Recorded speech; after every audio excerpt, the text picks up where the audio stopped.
I want to make sure that I'm teaching sort of these big picture things that are really important, that are going to be useful for their lives, and not the nuts and bolts of various definitions and getting into the weeds and some theories. The voice of a lot of textbooks is very professional, very dry, and sort of not my style of communicating with students. I, at that point, decided, okay, let's give this a try, and it's been great.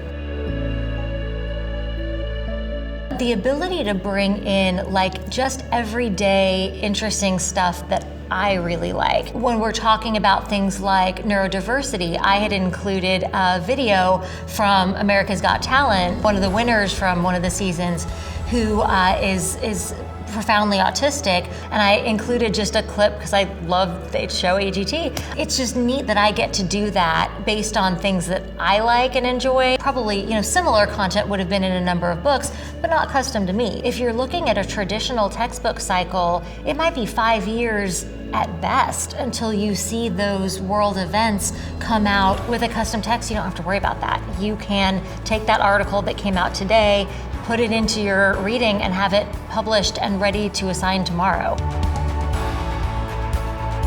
There's all sorts of different kinds of questions that sort of test what they've just read, with hints and explanations for every single one, so that they can kind of self-learn. What do you think is surprising? What do you find interesting? Or what do you find difficult?